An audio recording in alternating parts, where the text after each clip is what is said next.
Hey everyone, Becky here, and welcome back to my channel. If you're new, welcome. I'm so glad that you found me. Today I'm going to be sewing up the London Leotard from Little Leather King. Now this pattern has a lot of different options, from just a basic simple leotard all the way to skirted options, different sleeve lengths, different cross back finishes, different finishes on the sleeves, puff sleeves, all kinds of different things, so many different options.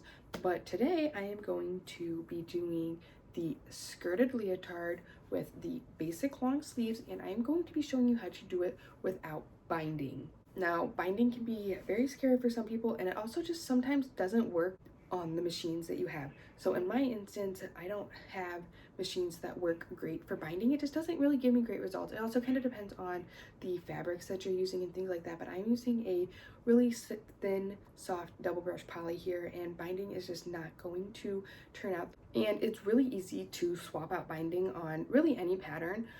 Some patterns it is necessary, but most patterns you can swap out bindings for bands, and I'm going to show you how to do that in this pattern. And I'm also going to hem the sleeves instead of doing a binding. So I am going to be doing the skirted option with the thin crossback straps and the basic long sleeve.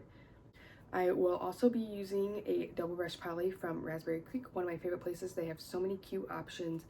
It's great quality, but it is thinner, and like I said, it's just not a great binding material, which most double brush poly is not. And then for the skirt, I'm going to be using a stretch mesh from Boho Fabric. So let's get into it.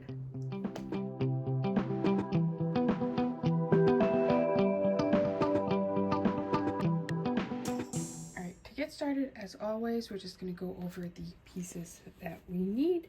And like I mentioned, I am doing the skirted layout, so your body pieces are going to basically be cut in half. When you cut these out, the full body piece has a line across it, and it says cut here for the top. So you're going to cut at that line and up for your top, and then there is a separate piece for your bottoms. And if you were doing the unskirted piece, these would just be one solid piece. The only difference of this and the unskirted piece, if you just cut the bottom, is you wouldn't have the seam allowance, so you would lose some length in the torso of your Leo. So that's why you need to cut the separate piece, because it has that added seam allowance in.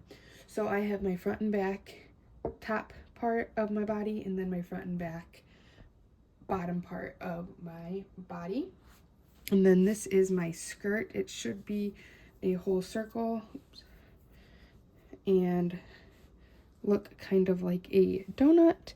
If you need a little bit of help with how to cut the skirt out on the double fold, I will post a link down in the description. I have just a quick tutorial of how I do it on my Instagram, so I will link that down below so you can check that out if you need help. It's really easy once you see how everything is supposed to go.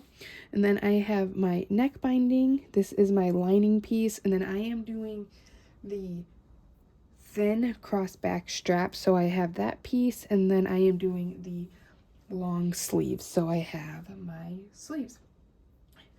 The other options for the sleeves are a sleeveless option, and if you're doing the sleeveless option, there is a separate bodice that has a different arm side on it, so just make sure you cut your body pieces out, up, especially up at the top. The bottoms are going to be the same, but the top, your arm size are different, and it is more narrow on the sleeveless. So if you wanted to do a sleeve and you cut out the sleeveless, your sleeve is not going to sit correctly.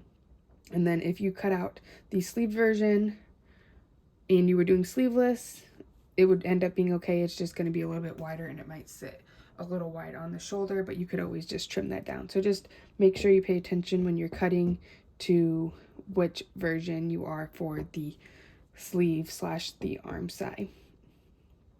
And then for the sleeve, there is also a short sleeve puff sleeve, and that is only a short sleeve version, but it's just cut out a little bit different, and then you just gather the top.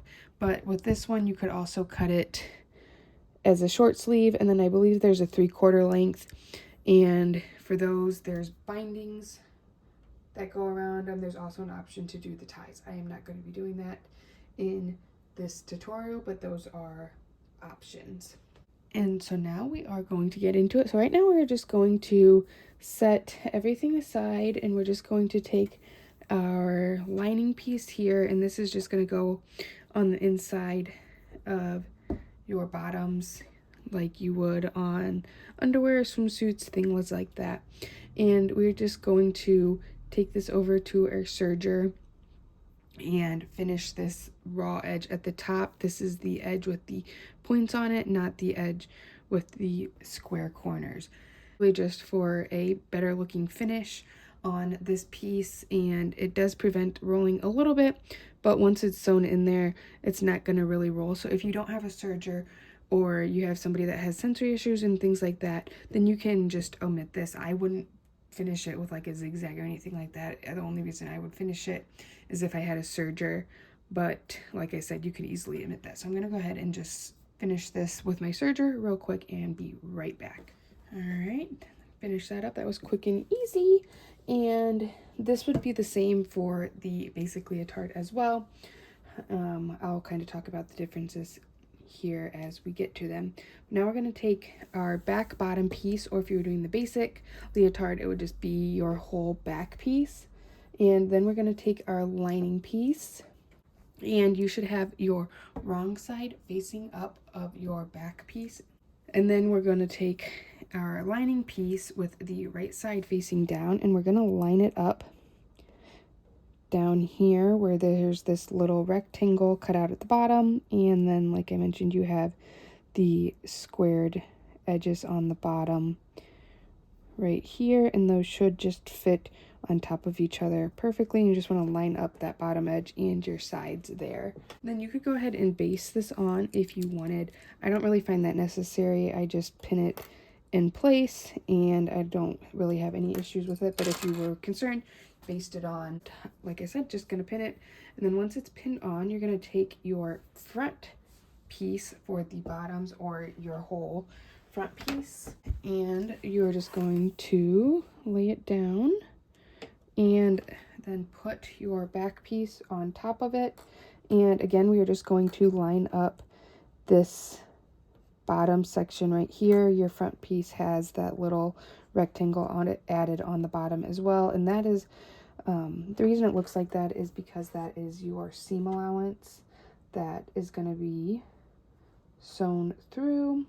So when you go to sew this now, this is a 1/2 inch seam allowance here, so your stitching should hit right at the corners of these rectangles so that it's a nice smooth curve once sewn. But once you have that pinned together, then you're just going to go, like I said, and sew right across here with a 1/2 inch seam allowance. I'm going to go do that real quick and be back. All right, I have that sewn, and you can see how just simple that was to do, which is why I don't really feel the need to baste it. And now what we're going to do is we're just going to open it up like so, and then your lining is going to flip over to the front. You're going to have your right side of your lining is going to be facing up, and it should fit right here very nicely along your front crotch area right here. And now we are going to I'm just going to pin it in place up here, and you're going to baste it in place here. And I do recommend basting it because it does help it stay. And then this area is just going to be left open, which is why it was finished. You don't want to sew across here. You're going to have a weird seam. And when you have this down, you want to just make sure that at this seam you have it laying flat and pulled all the way, but not pulling too much that it's pulling seam here forward. You want it to be nice and flat. So I'm going to go ahead and baste along those edges real quick and be right back. All right, let's see. I got this basted on. You can see that seam line there. And if you are thinking, what the heck is basting? I know I didn't mention this, but basting is simply just basically putting in a temporary stitch to hold everything together. So in this case, we're just holding this together, making it, in theory, one piece. And the way you baste is you just go to your sewing machine and you set your stitch length to the longest stitch length possible. Most machines it's a 4, sometimes it goes a little bit higher, but 4 is usually pretty standard. So just set it to your longest length, a straight stitch, and just sew over it. No back stitching because you want to be able to take it out if needed. But so once that's basted, it's kind of just so we can forget about it and not have to worry about it. But now we're going to finish our bottom. So if you were doing the basic piece, you would do this with your whole body piece and sew along the whole side seam. So from your arm side all the way to your hip. But since we have 2 pieces, we are going to do the bottoms and just line up those side seams. And again, we have these little kind of awkward looking notches on our sides. And again, that is the seam allowance to just make sure that this curve continues nicely once it's sewn. So we're just going to pin our sides like so, and sew down here. And again, the edge of your stitching should hit right at this point, 1/2 inch seam allowance all the way down and on both sides. All right, so I have my bottoms sewn. So now just set these aside here for a minute. And if you are doing this skirt, you are going to take your skirt out. And I'm going to skip this step because I am using a mesh and I don't want to deal with hemming it. This is not going to roll. Most knits aren't going to roll, so if you don't want to hem your knits, you're concerned about hemming a circle skirt, that's fine. Just leave it raw and it'll be really cute. Whenever I make leotards for my daughter, if I'm using a fabric that doesn't roll very badly, I will just I'll just leave the hem raw. And I do that even on things for mine, like skirts and things like that. So I am not going to hem this, but if you were going to hem it, it is just a 1/2 inch hem. You would fold it up and sew all the way around. But if you are not doing it, you can either leave it as is and cut it out, or you can go around and cut out 1/2 inch all the way around. I am just going to leave it as is. 1/2 inch isn't really going to make or break the length of the skirt. So I'm not going to worry about it. So now I'm just going to set my skirt aside. Now moving on to the leg holes, we are going to cut our elastic, and I just wanted to show you guys the best way to cut your elastic. So I just pull it out, and we need 3/8 inch elastic, which is what I have. And before you cut it, you want to just stretch it as hard as it will go. I like to do it 5 or 6 times because your elastic will stretch more, and if you don't do it before you cut, it'll do it when you sew it on, and then your piece will be too big. So I am going to cut my piece, and you need 2 because you have 2 leg holes. So again, just max stretch and then kind of at the end, and cut my other piece. And now it should be good to go, and it should be the right size. You can look at the cut chart in the instructions, or if you wanted to, you could measure and kind of see how big your little leg is for an exact fit. But I usually find that what's in the cut chart works just fine. But what we're going to do now is we're going to just take our elastics and we're going to overlap them about 1/4 inch, and you want to sew those together. And this can be really finicky and hard to keep them together. So my tip here is an Elmer's glue stick. So these are a great sewing tool if you do not have one. I like to use the purple ones just because it's easier to see my work area. But for elastic here, I'll just put it on, and this is basically like a basting tool. So I use it on hems, you can use it on pockets, you can use it on to match seams and stripes. You can use it for all kinds of things, and then it just washes out, which is what makes it so great. But it is also very affordable, readily available, and very user-friendly.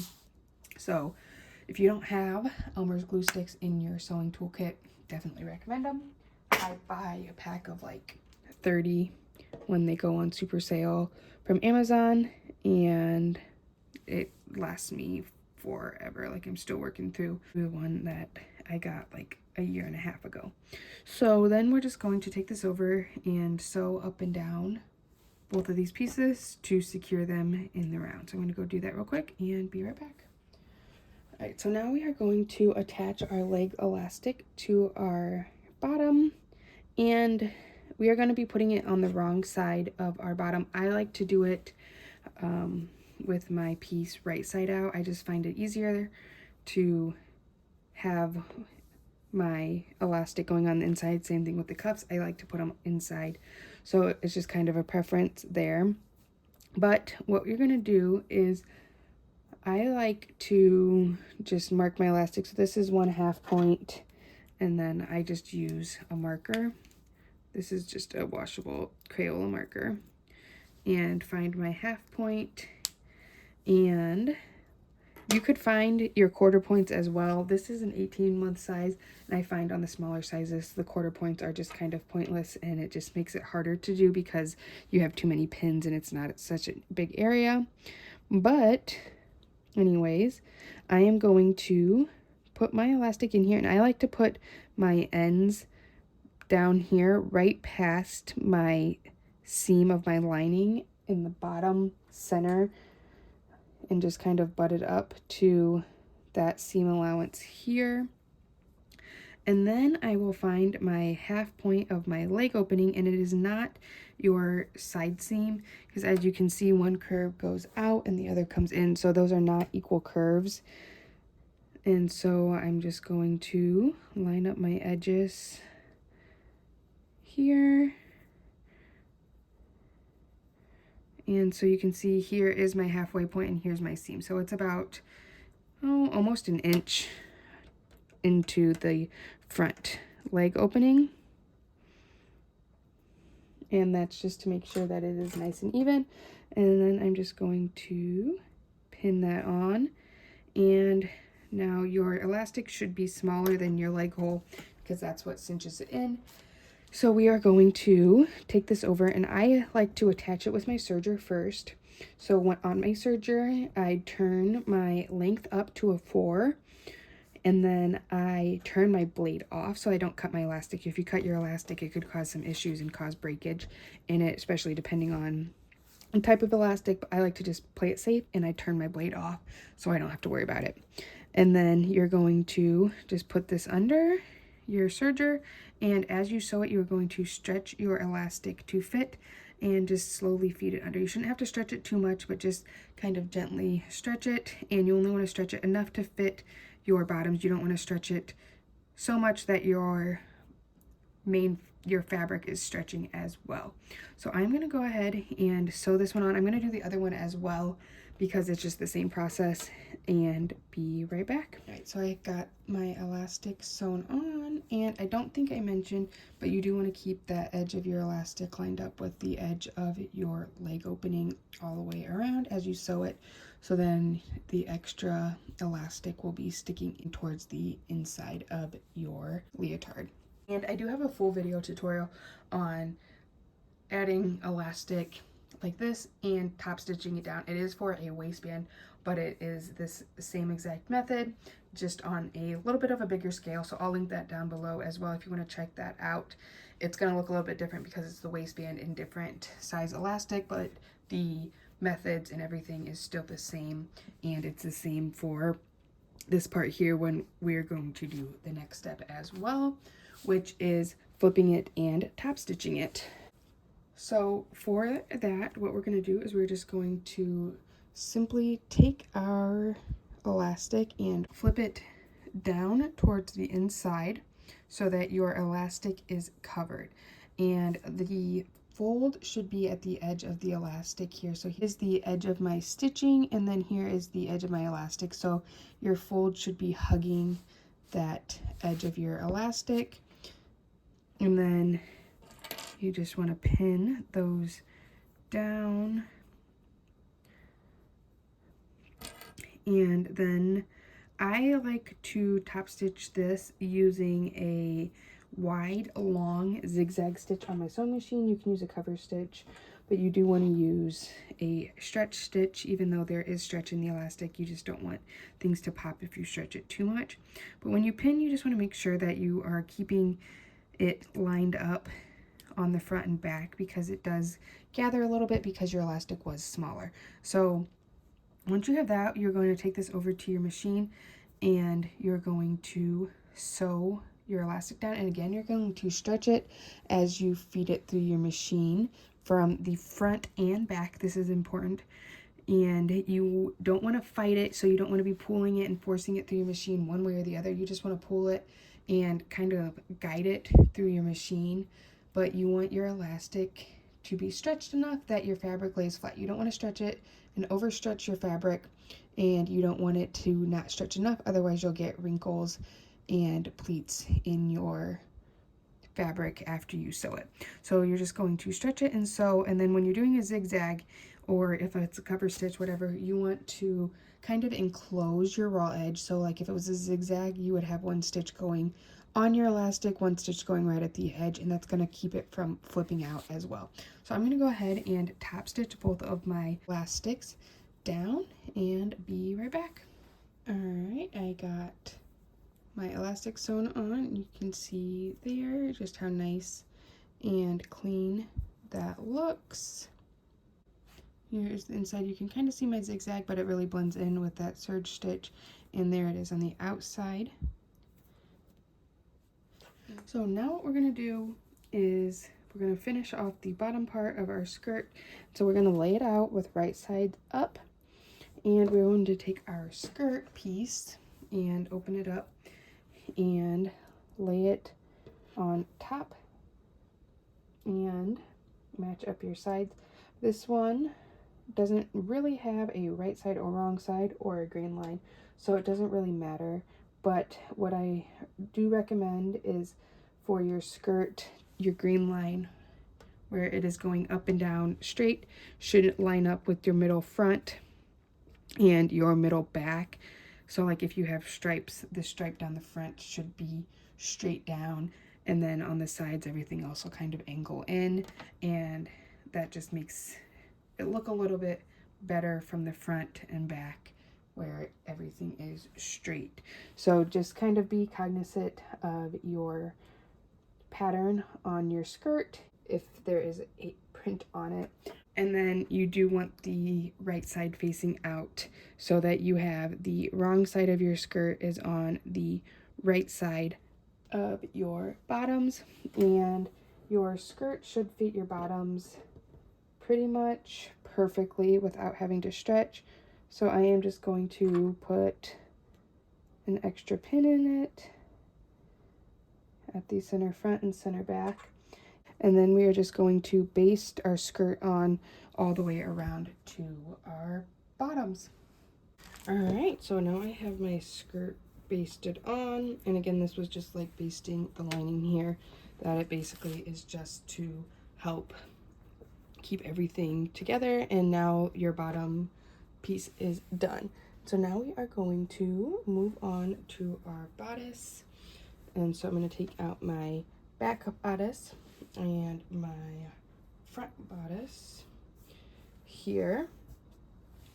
So the first thing that I'm going to do here is I'm just going to put them right sides together, and we're just going to line up our shoulders right there at the top, and we are going to do 2 steps here at once just to kind of speed things up. And we're going to also line up our side seams of our bodice.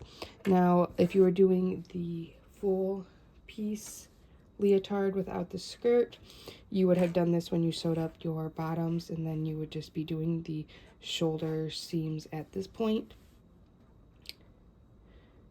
But you just want to line up those raw edges. You want your bottom edges lined up, and then your bottom of your arm side, that armpit area, lined up as well.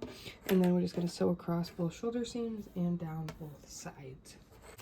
All right, so we have that sewn up, and at this point, if you were doing the full basic leotard, you would just have your whole piece done besides the arms and the neck, but you would have the legs and everything sewn up. Now we're just going to move that aside briefly, and we are going to get out our neck binding piece, which is just this long skinny piece here.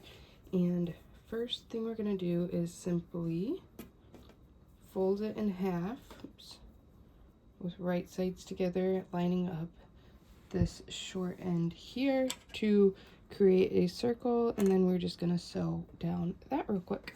Our neckline of our bodice, we're going to take our binding, and here it's important, if you have a directional print, to pay attention to which way you're putting this on so that it doesn't end up backwards. But mine is not directional, so it won't affect me. But we're going to find our quarter points. I use my seam as one and then fold it in half, and that fold line is my half point. And then again, we're just going to fold it the opposite way and line up our pin and the seam, and then these folds become our quarter points.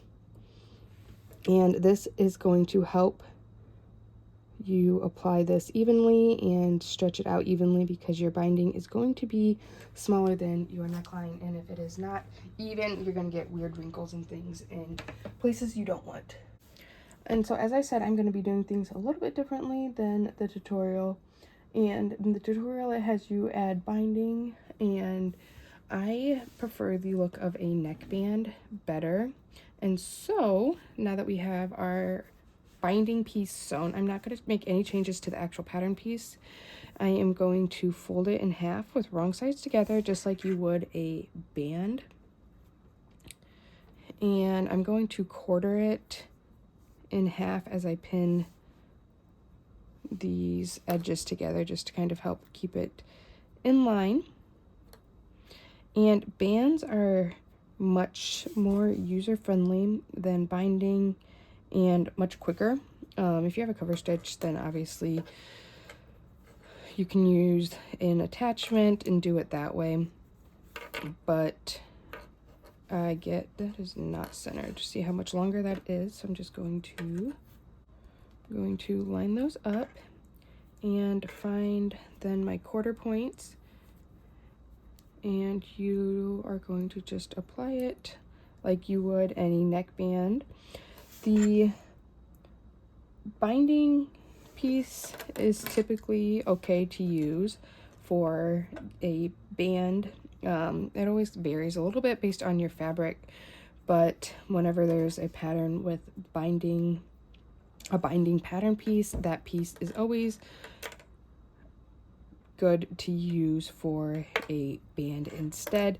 Depending on the pattern, you may need to adjust the neckline a little bit. Like if it's a high neckline and it meets right at, like say this met right at the like throat area, like above the collarbone, you would probably want to just cut down your bodice a little bit to account for the neckband so that it doesn't end up higher, because binding folds over and ends right at the top of your bodice edge before you add it. So like right here, if I put binding, it wouldn't change the neckline at all. But then when I put this band on, it is going to basically make the neckline grow taller because I'm adding an additional piece on top of it. So that's just something to think about before doing this method. But then you're just going to find your quarter points of your neckline, and my center front and back are easy. And then I'm going to just line up my center front and my center back and find my quarter points. Now, the big thing here is that your shoulders seams are not your quarter points.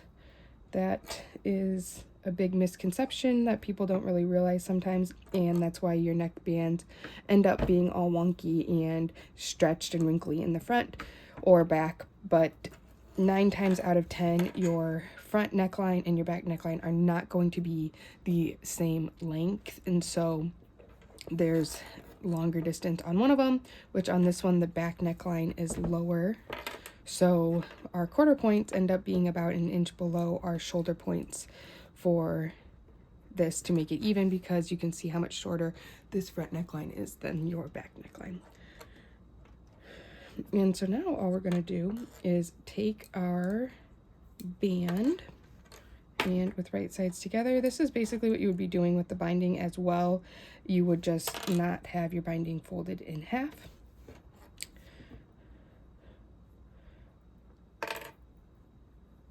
And match up all of my quarter points.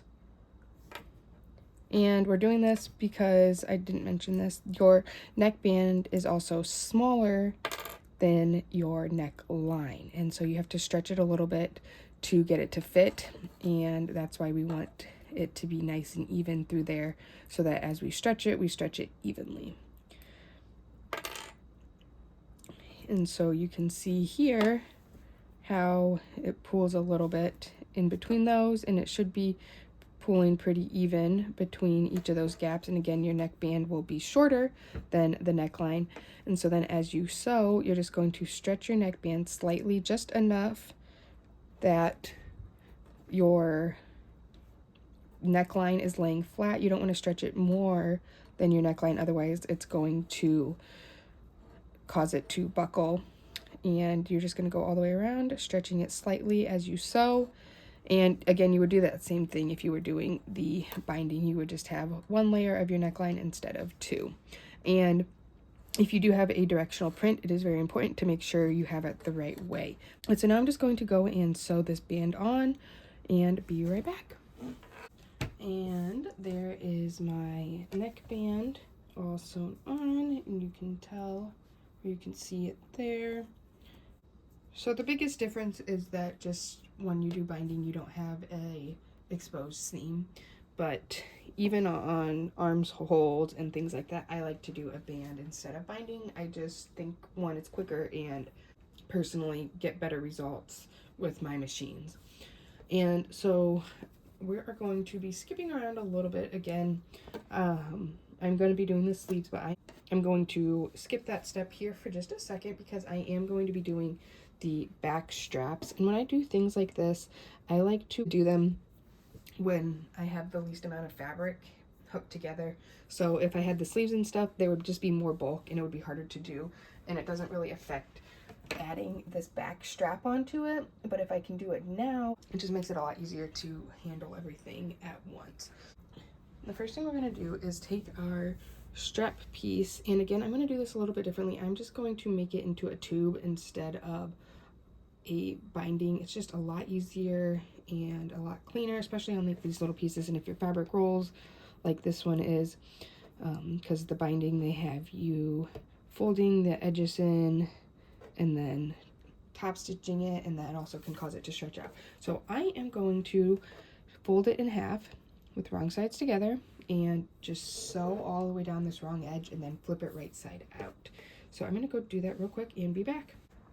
I have my tube sewn, and a little trick that I like to use when I'm sewing tubes is I will sew a long tail, and then it's inside of this tube. And I do have a quick little tutorial for this, so I'll link it down below if you want to check it out. But I just sew a long serger tail, and then you just pull it through, and it just turns, whoa, it just turns your tube without having to use any tools. And it's just super easy and convenient. Voila. It's my favorite way to do it. And then you just cut the tail off. You also could sew like a ribbon or something on the end there.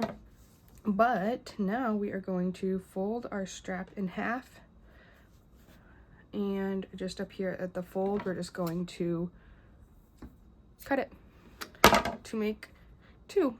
And so now we're gonna come back, whoa, oops, sorry, I bumped it. I didn't realize that the camera twisted. But now we are going to come back to our bodice, and I'm gonna turn it inside out. I just find it easier to do it and work this way. And the first thing we're gonna do is, there's a little measurement chart on the tutorial, so it's going to depend on what size you're doing for this measurement, but for mine, I need 1.5 inches. So I'm going to measure down my back seam here, 1.5 inches, and I'm just going to put a little mark in my seam allowance there. And I'm going to do the same thing from this shoulder seam, 1.5 inches, and hit a little dot. And so now we're just going to take our straps. Now here with our neck band, so I'm actually going to transfer my dots over to the other side of my seam allowance so that I can see it. Because when you do this, you want the seam allowance pressed down towards the back. If you wanted to, you could top stitch your seam allowance when you sewed this on. But again, just kind of like the binding, I don't really like dealing with that on my machines. And so then I'm just going to put my one strap on top of that seam there, and I'm going to pin it on the front because we are going to sew this from the front. And I like to just overlap it with my seam allowance a little bit, because when I sew it, I'm going to sew it, stitch in the ditch and sew it in my seam allowance from the front. And then there's not really any exact instructions on doing the bottom part of it. It just says at the angle you like. So this looks pretty good. It's just kind of where it goes across and meets. So I'm going to pin this piece here, again making sure my seam allowance is facing towards the bottom or facing away from the neckline. And then I'm just going to do the same thing on this piece. I'm actually going to go in from the arm.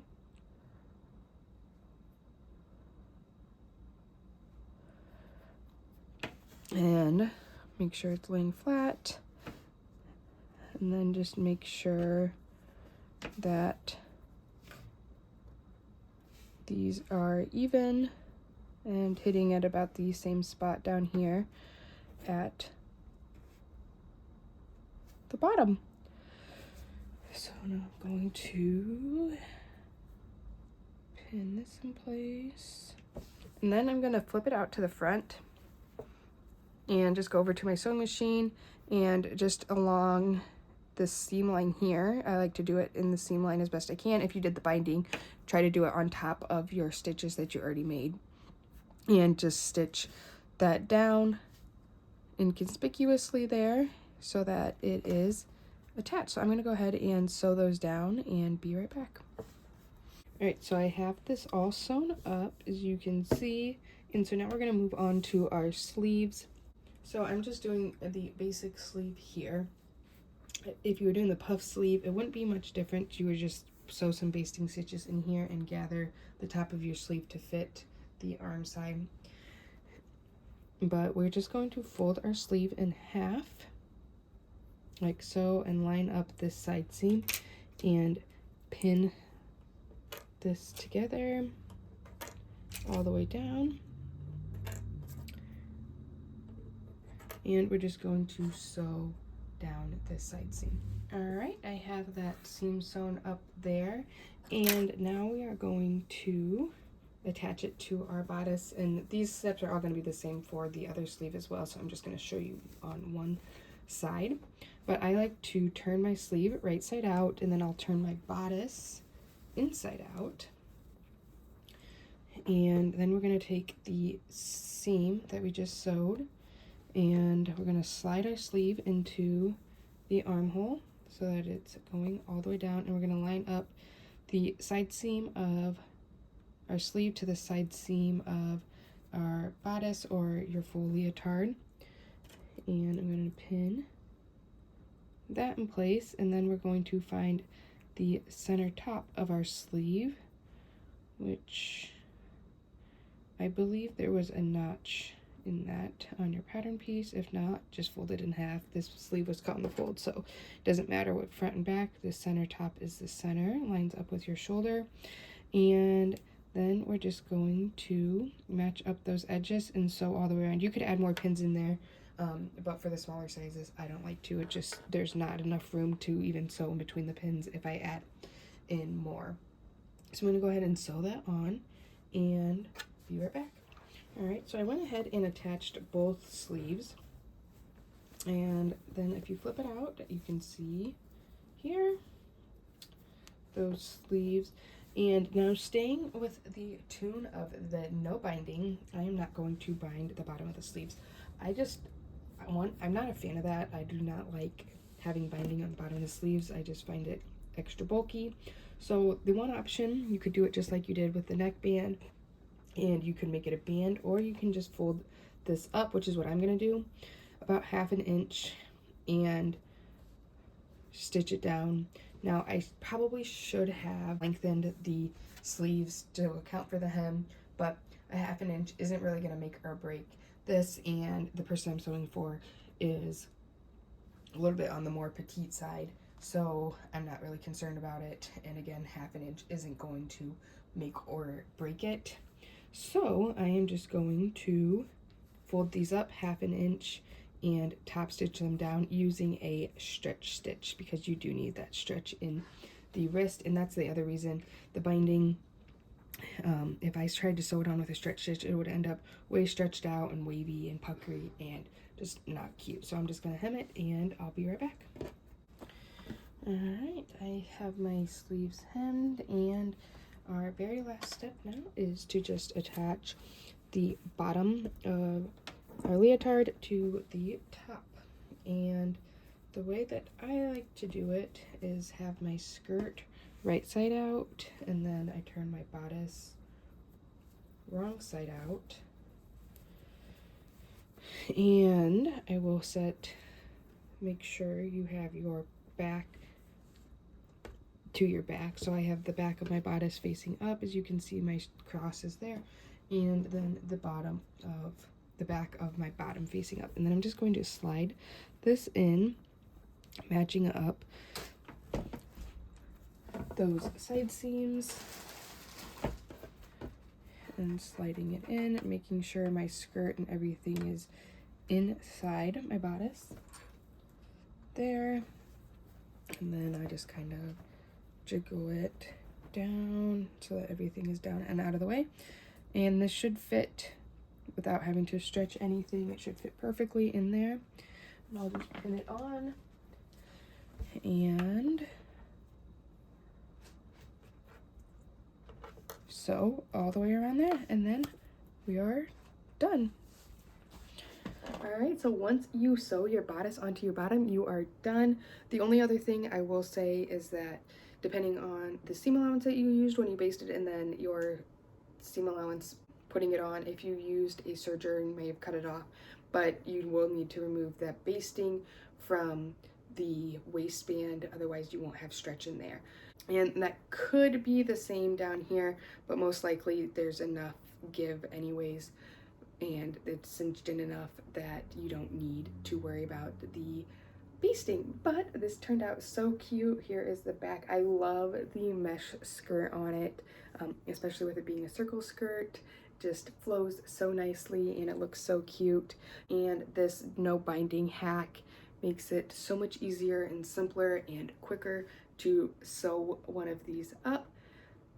If you were wanted to do the tie or something like that, I don't think there's really a way around the binding for those options. But if you are not doing the binding, this turns into a really quick sew.